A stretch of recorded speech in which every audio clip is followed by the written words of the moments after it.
ଆପଣମାନେ ସମସ୍ତେ ଜାଣିଛନ୍ତି ଯେ ରାଜ୍ୟ ସରକାର ଆଜି କାଳିଆ ଯୋଜନାର 2000 ଟଙ୍କା କ୍ଷୁଦ୍ର ଚାଷୀ ତା ସହିତ ଆପଣଙ୍କର ନାମମାତ୍ର ଚାଷୀ ତା ସହିତ ଭୂମିହୀନ ଚାଷୀମାନଙ୍କ ଆକାଉଣ୍ଟକୁ ଟ୍ରାନ୍ସଫର କରିବାକୁ ଯାଉଛନ୍ତି, ଯାହାକି ସମୟ ରହିଛି ସନ୍ଧ୍ୟା 5টাରେ ମାନ୍ୟବର ମୁଖ୍ୟମନ୍ତ୍ରୀ ନବୀନ ପଟ୍ଟନାୟକ ଏହି ଟଙ୍କା ଆପଣଙ୍କ ଆକାଉଣ୍ଟକୁ ଡାଇରେକ୍ଟ ଡିବିଟି ମାଧ୍ୟମରେ ଟ୍ରାନ୍ସଫର କରିବାକୁ ଯାଉଛନ୍ତି। ସେଥିପାଇଁ ଯେଉଁମାନେ କାଳିଆ ଯୋଜନା ଟଙ୍କା ଆଗରୁ ପାଉଛନ୍ତି ତା ସହିତ କାଳିଆ ଯୋଜନା ଟଙ୍କା ପାଇବା ପାଇଁ ଯେଉଁମାନେ ନୂଆ ଆବେଦନ କରିଛନ୍ତି ଏବଂ ଯେଉଁମାନେ ଆଗରୁ କାଳିଆ ଯୋଜନାର ଟଙ୍କା ପାଉଥିଲେ ସେମାନେ ଗ୍ରିଭେନ୍ସ ଦେଇଛନ୍ତି, ଏହି ହିତାଧିକାରୀମାନଙ୍କୁ ନିଜର ଡିବିଟି ଚେକ୍ କରିବାକୁ ପଡ଼ିବ।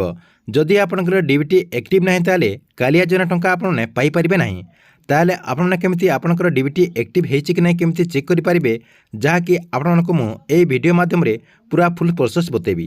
ସେଥିପାଇଁ ଆପଣମାନେ ଭିଡ଼ିଓଟିକୁ ଶେଷ ପର୍ଯ୍ୟନ୍ତ ଦେଖନ୍ତୁ। ତା ପୂର୍ବରୁ ଭିଡ଼ିଓକୁ ଗୋଟେ ଲାଇକ୍ କରିଦିଅନ୍ତୁ ଏବଂ ଯେଉଁମାନେ ମୋ ଚ୍ୟାନେଲକୁ ନୂଆ ଆସିଥିବେ ଚ୍ୟାନେଲକୁ ସବସ୍କ୍ରାଇବ୍ କରି ପାଖରେ ଥିବା ବେଲ୍ ଆଇକନକୁ କ୍ଲିକ୍ କରିକି ଅଲ୍ ନୋଟିଫିକେସନ୍ ଅନ୍ କରିଦିଅନ୍ତୁ। ସର୍ବପ୍ରଥମେ ଦେଖନ୍ତୁ, ରାଜ୍ୟ ସରକାର କାଳିଆ ଯୋଜନା ଟଙ୍କା ଚାଷୀ ଭାଇମାନଙ୍କ ଆକାଉଣ୍ଟକୁ ଟ୍ରାନ୍ସଫର କରିବାକୁ ଯାଉଛନ୍ତି, ଯାହାକି ଆଜି ସମସ୍ତ ଚାଷୀ ଭାଇମାନେ କାଳିଆ ଯୋଜନା ଟଙ୍କା ପାଇପାରିବେ, ଯାହାକି ରାଜ୍ୟର କୃଷି ବିଭାଗ ତରଫରୁ ଏ ନେଇ ମଧ୍ୟ ପୋଷ୍ଟ କରାଯାଇଛି। ଯଦି ଆପଣମାନେ କାଳିଆ ଯୋଜନାର ଟଙ୍କା ପାଉଛନ୍ତି ତାହେଲେ ଆପଣମାନଙ୍କୁ ଆପଣଙ୍କର ଡିବିଟି ଆକ୍ଟିଭ ହେଇଛି କି ନାହିଁ ଚେକ୍ କରିବାକୁ ପଡ଼ିବ। କାହିଁକିନା ସରକାରଙ୍କ ତରଫରୁ କାଳିଆ ଯୋଜନାର ଯେଉଁ ଗଭର୍ଣ୍ଣମେଣ୍ଟ ୱେବସାଇଟ୍ ରହିଛି ସେହି ୱେବସାଇଟ୍ରେ ଡାଇରେକ୍ଟ ଲେଖା ହେଇଛି ଯେ କାଳିଆ ଯୋଜନାର ଯେଉଁ ସହାୟତା ରାଶି ଆପଣଙ୍କର ଆଧାର ନମ୍ବର ସହ ସଂଯୋଗ ଥିବା ବ୍ୟାଙ୍କ ଆକାଉଣ୍ଟରେ ଟ୍ରାନ୍ସଫର କରାଯିବ। ଅଫିସିଆଲି ସରକାର ଘୋଷଣା କରିଦେଇଛନ୍ତି ଯେ ଯେଉଁମାନଙ୍କର ବ୍ୟାଙ୍କ ଆକାଉଣ୍ଟରେ ଆଧାର ଲିଙ୍କ ହୋଇଥିବ ସେମାନେ ହିଁ କାଳିଆ ଯୋଜନା ଟଙ୍କା ପାଇପାରିବେ। ସେଥିପାଇଁ ଆପଣଙ୍କର ଆଧାର କାର୍ଡ଼ଟି କେଉଁ ବ୍ୟାଙ୍କରେ ଲିଙ୍କ ହେଇଛି କି ନାହିଁ, ଯାହାକି ଆପଣମାନେ ଡିବିଟି କହୁଛନ୍ତି, সেই ଡିବିଟି ଆକ୍ଟିଭ ହେଇଛି କି ନାହିଁ ଆପଣମାନଙ୍କୁ ଚେକ୍ କରିବାକୁ ପଡ଼ିବ।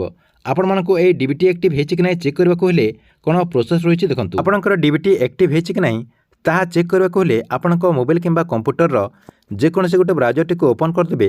ଓପନ୍ କରିଦେଇକି ସେଇଠି ଆପଣ ସର୍ଚ୍ଚ କରିଦେବେ UIDAI। ଆପଣଙ୍କର ମୁଁ ଯେମିତି ଏମିତି ସର୍ଚ୍ଚ କରିଦେଇଛି, ଆପଣ ଏମିତି ସର୍ଚ୍ଚ କରିଦେବେ। ସର୍ଚ୍ଚ କରିଦେଲା ପରେ ଦେଖନ୍ତୁ ଫାଷ୍ଟ ଯେଉଁ ଲିଙ୍କଟା ରହିଛି ଆପଣଙ୍କର ଏମିତି ଗୋଟେ ଓପନ୍ ହେଇଯିବ। ଫାଷ୍ଟ ଯେଉଁ UIDAI ଲେଖିଛି ସେଇଠି ଆପଣ କ୍ଲିକ୍ କରିଦେବେ। ସେଇଠି କ୍ଲିକ୍ କରିଦେଲା ପରେ ଆପଣଙ୍କ ସାମ୍ନାରେ ଏମିତି ଆମର ବହୁତ ସାରା ଲାଙ୍ଗୁଏଜ୍ ଶୋ କରୁଛି। ଆପଣ କ'ଣ କରିବେ, ଇଂଲିଶରେ କ୍ଲିକ୍ କରିଦେବେ। ଇଂଲିଶରେ କ୍ଲିକ୍ କରିଦେଲା ପରେ ଦେଖନ୍ତୁ ଏମିତି ଗୋଟେ ପେଜ୍ ଓପନ୍ ହେଇଯିବ, ଯାହାକି ଆଧାରର ଯେଉଁ ଗଭର୍ଣ୍ଣମେଣ୍ଟ ୱେବସାଇଟ୍ ରହିଛି ସେହି ୱେବସାଇଟ୍ଟି ଓପନ୍ ହେଇଯିବ, ଯାହାକି ଆପଣମାନଙ୍କୁ ମୁଁ ଏହି ଭିଡ଼ିଓ ଡେସ୍କ୍ରିପ୍ସନ୍ରେ ମଧ୍ୟ ଲିଙ୍କ୍ ଦେଇଦେଇଛି। ସେଇଠି ମଧ୍ୟ ଆପଣ କ୍ଲିକ୍ କରିକି ଏହି ପେଜ୍କୁ ରିଡାଇରେକ୍ଟ ଆସିପାରିବେ। ଦେଖନ୍ତୁ ଏଇଠିକୁ ଆସିଗଲା ପରେ ଆପଣଙ୍କର ଏଇଠି ଦେଖନ୍ତୁ ଲେଖା ହେଇଛି ଗେଟ୍ ଆଧାର। ଏଇଠି ଆପଣଙ୍କର ଦେଖିପାରୁଥିବେ ଗେଟ୍ ଆଧାର ଯେଉଁ ଲେଖା ହେଇଛି ସେଇଠି ଆପଣ କ୍ଲିକ୍ କରିଦେବେ। ସେଇଠି କ୍ଲିକ୍ କରିଦେଲା ପରେ ଆପଣଙ୍କ ସାମ୍ନାରେ ଆଉ ଗୋଟେ ପେଜ୍ ଓପନ୍ ହେଇଯିବ। ଆଉ ଗୋଟେ ପେଜ୍ ଓପନ୍ ହେଇଗଲା ପରେ ଦେଖନ୍ତୁ ଚେକ୍ ଆଧାର ଷ୍ଟାଟସ୍ ଲେଖା ହେଇଛି। এইটি আপনার দেখিপারে চেক আধার স্টাটস যে লেখা হয়েছি সেইটি আপনার ক্লিক করদেবে। সেইটি ক্লিক করদেলা পরে আপনার সামনে আউ গোটে পেজ ওপন হয়ে যাব। দেখুন এইটি আপনার আউ গোটে পেজ ওপন হয়ে গলা। ওপন হয়ে গলা পরে কোণ করবে, এমতি উপরক নিয়ে যাবে। নিয়ে গলা পরে দেখুন এইটি আপনার লেখা আছে ব্যাঙ্ক সিডিং স্টাটস। এইটি যে আপনার ব্যাঙ্ক সিডিং স্টাটস যে লেখা আছে সেইটি আপনার ক্লিক করদেবে। সেইটি ক্লিক କରିଦେଲା ପରେ ଆପଣଙ୍କ ସାମ୍ନାରେ ଆଉ ଗୋଟେ ପେଜ୍ ଓପନ୍ ହେଇଯିବ, ଯାହାକି ଆପଣମାନଙ୍କୁ ଏଇଠି ଫିଲ୍ଅପ୍ କରିବାକୁ ପଡ଼ିବ।